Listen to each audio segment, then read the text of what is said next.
社交是一门艺术，但更是一种选择。人们常说，圈子不同，不必强融。这句话道出了人际交往中一个至关重要的原则：选择性社交。并不是所有的邀约都值得参加，并不是所有的饭局都需要露面，甚至有些场合，参与其中反而会带来不必要的麻烦。因此，对于那些临时通知、意义不大的聚会，不去，反而是一种智慧的选择。真正值得参加的聚会，通常是提前计划、邀请正式、有充足时间准备的。如果有人在饭局已经开始，或者快开始时才临时通知你去，那么这样的邀请往往缺乏诚意。临时被叫去的局，可能只是因为主办方发现人数不够，气氛不热闹，才随便找个人去凑数。而你去与不去，对他们而言其实并不重要。去了反而显得自己没有原则，还可能成为可有可无的角色。这样的饭局毫无意义。亲戚朋友之间的聚会，如果是充满真诚和温情的，当然值得参加。但有些所谓的亲朋闲聚，只是大家凑在一起，东拉西扯，甚至可能变成互相比较、炫耀和说长道短的场合。如果每次参加这样的聚会，都要忍受各种你现在赚多少、买房了吗、什么时候结婚之类的盘问，还要听着谁家的孩子考上了名校，谁的生意做得风生水起，这种压力实在让人不适。既然如此，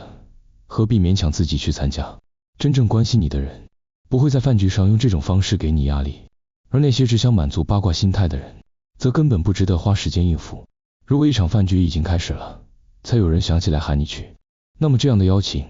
基本上没有必要接受。真正有心邀请你的人，会提前通知你，确保你有足够的时间安排，而不是等大家都开吃了才发现好像少了谁，才临时想起来喊你。这样的情况通常意味着你在这个圈子里的地位并不高，甚至可能只是个边缘角色。与其在这种饭局里勉强应付，不如乾脆不去，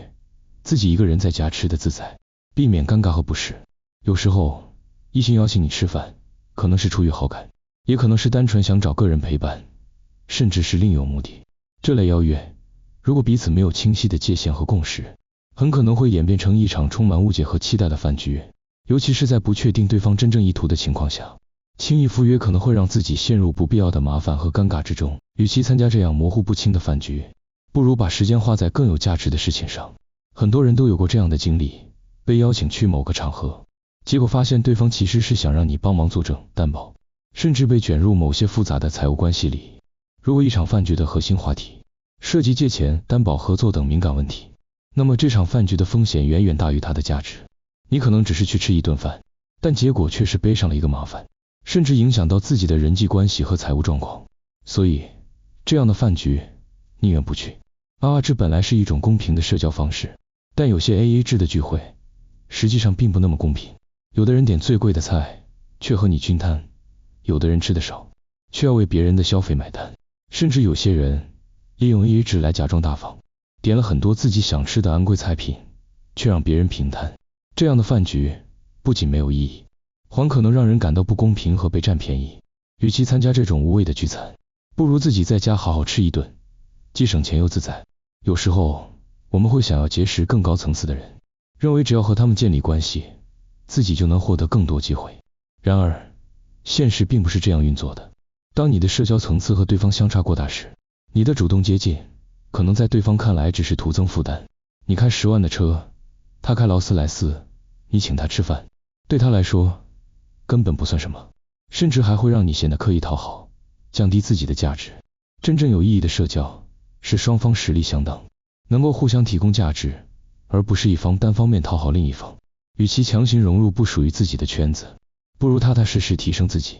让自己的社交层次自然提高，进而认识真正适合自己的人。酒局是一种特殊的社交场合，它往往充满了各种潜规则和隐藏目的。如果一场酒局已经开始了，才临时叫你去，那么你很可能只是被当成补充人数的工具，甚至可能被推向某些不利的境地。有些酒局是为了谈生意，有些是为了维系关系，但无论是哪一种，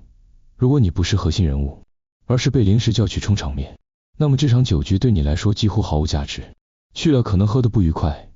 甚至卷入不必要的是非之中，不如直接拒绝，避免不必要的麻烦。真正值得参加的聚会，应该是有价值的、舒适的，能够带来正面影响的。无谓的社交不仅浪费时间，还可能让自己陷入不必要的尴尬和麻烦之中。学会选择性社交，学会拒绝无意义的邀约，才能真正过上高质量的生活。